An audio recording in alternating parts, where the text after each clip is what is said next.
देश दुनिया की ताज़ा तरीन खबरें लेकर एक बार फिर आपके सामने हाजिर हूं।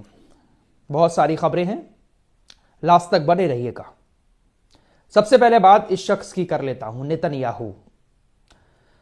इसने लाख कोशिशें कर ली, पूरी ताकत झोंक दी गाजा के अंदर, लेकिन ये कुछ हासिल नहीं कर पाया। और आज इसकी हालत ऐसी है कि ये सुकून से सो नहीं पा रहा है, कुर्सी जाने का भी डर सता रहा है। उधर हमास एक बार फिर से गाजा के अंदर खड़ा ना हो जाए, इस बात का भी डर सता रहा है। दुनिया भर की हेडलाइंस बन गई कि इजराइल हार चुका है। नींद नहीं आ रही है। इसके नेता इसको खुद धमकी दे रहे हैं कि अगर दोबारा से जंग शुरू नहीं करी, हमास को खत्म नहीं करा तो कुर्सी गिरा देंगे। अब ऐसे में बेंजामिन नेतन्याहू की तरफ से एक बड़ा दावा किया गया है। दरअसल इन लोगों ने बहुत सारे नेताओं को मार दिया है, लेबनान के अंदर भी, गाजा के अंदर भी बड़े बड़े नेताओं को ये लोग मार चुके हैं। आपकी स्क्रीन पर ये जो तस्वीर है, इसमें जो बीच में शख्स नजर आ रहा है, ये एक हमास का बहुत सीनियर कमांडर हुसैन फैयद है। इसको भी इजराइल मारने का दावा कर चुका है। लेकिन अब नेतन्याहू की तरफ से और नेतन्याहू की टीम की तरफ से एक वीडियो सोशल मीडिया पर वायरल किया जा रहा है, जिसमें यह दावा किया जा रहा है कि यह तो अभी जिंदा है। ये वो शख्स है, ये वो कमांडर है जो 7 अक्टूबर के हमले में शामिल था और उसका मुखिया था। एक बार फिर से ये वीडियो वायरल हो रहा है। नेतन्याहू कह रहा है कि देखिए, ये अभी भी जिंदा है और गाजा में एक बार फिर से हमास संगठित हो रहा है, इकट्ठा हो रहा है और एक बार फिर से हमारे खिलाफ आंदोलन खड़ा कर रहा है। यह मरा नहीं है बल्कि जिंदा है। पहले दावा किया था इजराइल ने कि यह मारा जा चुका है, लेकिन इसकी तस्वीर सामने आई है और नेतन्याहू की नींदें उड़ चुकी हैं। हासिल कुछ नहीं कर पाया है अभी तक इजराइल गाजा के अंदर। फिलहाल जेनिन के अंदर वेस्ट बैंक में इजरायली सेना लगातार ऑपरेशन चला रही है। आतंकवाद के नाम पर, हमास के नाम पर तकरीबन 2000 लोग वहां से विस्थापित हो चुके हैं। गाजा के लोग अपने घरों में वापस आना शुरू कर रहे हैं, तो वेस्ट बैंक के लोग अपने घरों को छोड़कर दूसरी जगहों पर जा रहे हैं, क्योंकि वहां पर इजराइल हमले कर रहा है और फिलिस्तीनी अथॉरिटी उससे कुछ नहीं कह रही है। फिलिस्तीनी अथॉरिटी जो है, फिलिस्तीनी सरकार पूरी तरीके से जंजीरों में जकड़ी पड़ी है। जंजीरों में तो पड़ोसी देश भी जकड़े हुए हैं और अब यह बात इनको बुरी लगना शुरू हो चुकी है। दरअसल जॉर्डन के अंदर संसद में जो वहां के सांसद है, उन्होंने हमास के साथ साथ उन सारे लोगों का विरोध किया जो लोग ये कह रहे हैं कि जॉर्डन ने हमास की मदद नहीं की, फिलिस्तीनियों की मदद नहीं की। वो तो नहीं की है भाई, जाहिर सी बात है, साफ तौर पर नजर आ रहा है। अगर मदद की होती तो शायद हमास की तरफ से इनका नाम लिया जाता। इस सांसद को यह बात बहुत ज्यादा चुभ रही है और बहुत ज्यादा बुरी लग रही है कि हमास ने सीज फायर होने के बाद जो स्टेटमेंट दिया, उस स्टेटमेंट में हमास ने ईरान की तारीफ की, हिजबुल्लाह की तारीफ की और यमन की तारीफ की, साथ ही साथ फिलिस्तीन के अंदर जो संगठन है उन सभी की तारीफ की। लेकिन जॉर्डन, मिस्र, सऊदी अरब, तुर्की, इन किसी देशों का नाम नहीं लिया। तो इसने कहा कि जॉर्डन का नाम हमास ने क्यों नहीं लिया, कि जॉर्डन ने फिलिस्तीनियों की मदद की। अरे भाई, मदद की होती तब ही तो नाम लेता। जैसे याद होगा आप लोगों को कि जब ईरान ने हमला किया था इजराइल के ऊपर, तो जॉर्डन ने बहुत सारी मिसाइलों को इजराइल की खातिर इंटरसेप्ट किया था।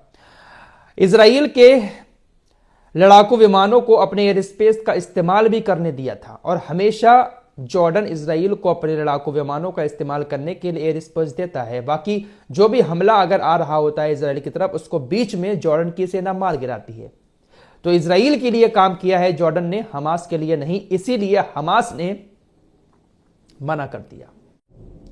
ये एक नेता आपकी स्क्रीन पर है हमास के, इन्होंने मिस्र को लेकर कहा है कि मिस्र के लोगों को अब क्रांति की जरूरत है। मिस्र में एक क्रांति होना चाहिए और ये जो फिरौन है, फिरौन को मानने वाले हैं, फिरौन को चाहने वाले हैं, यानी डायरेक्ट इशारा जो है वो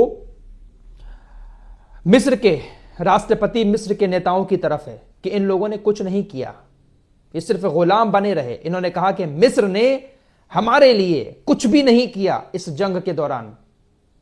मिस्र के लोगों को क्रांति की जरूरत है। ऐसे लोगों को, ऐसे फिरौन को उखाड़ फेंकने की जरूरत है।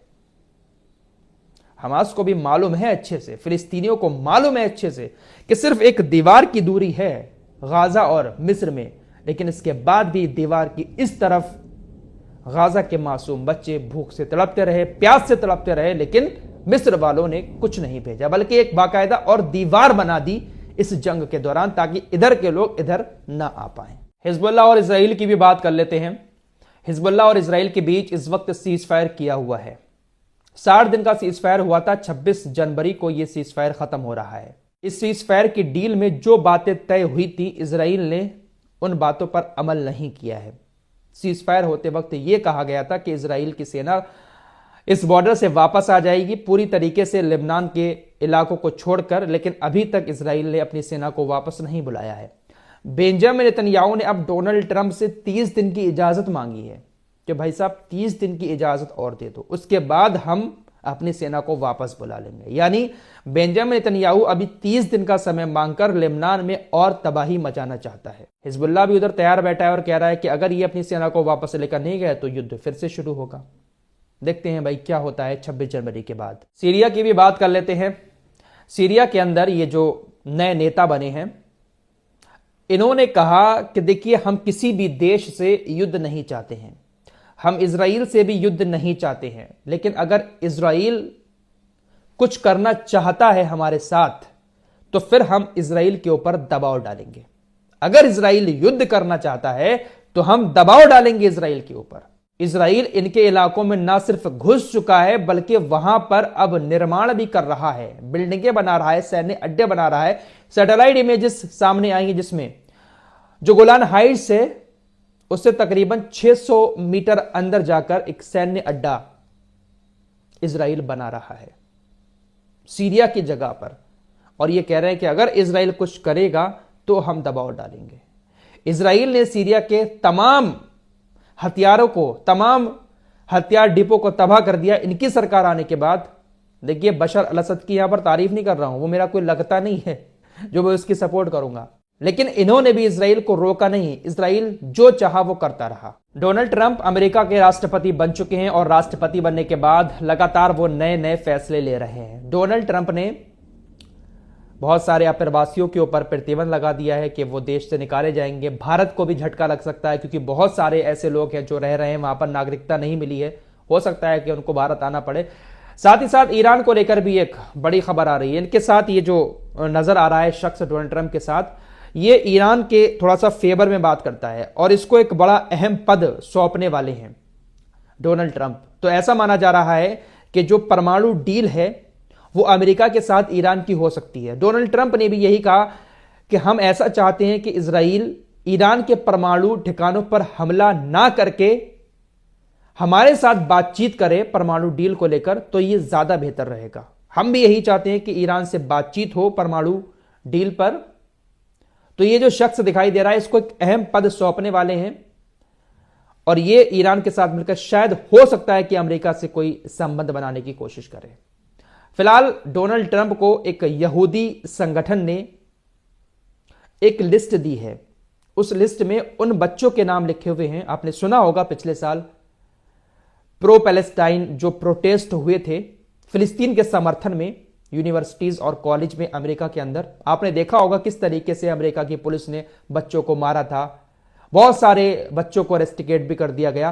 तो पूरी लिस्ट सौंपी है एक यहूदी संगठन ने पूरे अमेरिका की यूनिवर्सिटीज और कॉलेज की, और कहा है कि इन बच्चों को तुरंत यूनिवर्सिटी से निकाल दें और इन पर प्रतिबंध लगा दें। कुछ अमेरिका के भी हैं और कुछ दूसरे देशों के भी हैं, और खबर ऐसी आ रही है कि डोनाल्ड ट्रंप ने उस पर सिग्नेचर कर दिए हैं। यानी डोनाल्ड ट्रंप भी चाहता है कि ऐसे लोग कॉलेज यूनिवर्सिटी में ना पढ़ें जो फिलिस्तीन का समर्थन करते हैं, यहूदियों का विरोध करते हैं। फिलहाल कुल मिलाकर बात यह है कि अमेरिका का राष्ट्रपति चाहे कोई भी बन जाए, लेकिन उसकी सोच कहीं ना कहीं एक जैसी ही रहती है। खबर इंटरनेशनल क्रिमिनल कोर्ट से आ रही है। इंटरनेशनल क्रिमिनल कोर्ट हंसी आती है इन कोर्ट पर। इंटरनेशनल क्रिमिनल कोर्ट हुआ, इंटरनेशनल कोर्ट ऑफ जस्टिस हुआ, ये सब नमूने हैं, कुछ नहीं कर सकते ये लोग। नेतन्याहू के ऊपर तो जोर नहीं चला। अरेस्ट वारंट जारी करने के बाद अभी भी खुला घूम रहा है नेतन्याहू और योब गैलेंट। लेकिन अब सीना चौड़ा करके इंटरनेशनल क्रिमिनल कोर्ट ने तालिबान के नेताओं के खिलाफ अरेस्ट वारंट जारी किया है। और अरेस्ट वारंट जारी किया क्यों है? कहा जा रहा है कि जब से तालिबान के अंदर सरकार आई है तो जो तालिबान के नेता हैं अब्दुल हकीम हक्कानी और जो प्रमुख हैं मुल्ला हैबतुल्ला अखुंदजादा, इन दोनों ने महिलाओं के बहुत सारे अधिकार छीन लिए हैं। ये दोनों प्रमुख नेता हैं, तो इन दोनों नेताओं के खिलाफ अरेस्ट वारंट जारी किया गया है इंटरनेशनल क्रिमिनल कोर्ट की तरफ से कि महिलाओं को वहां पर आजादी ये लोग नहीं दे रहे हैं, महिलाओं की आजादी छीन रहे हैं, इसलिए इनके खिलाफ वारंट जारी किया जा रहा है। नेतन्याहू के खिलाफ इंटरनेशनल क्रिमिनल कोर्ट कुछ नहीं कर पा रहा है और दुनिया में और जगहों पर अरेस्ट वारंट जारी किए जा रहे हैं। तो फिलहाल ये कुछ लेटेस्ट अपडेट थे जो आपके सामने रखे। कुछ और खबरों के साथ फिर हाजिर होऊंगा। तब तक के लिए अपना ख्याल रखिएगा। अल्लाह हाफिज।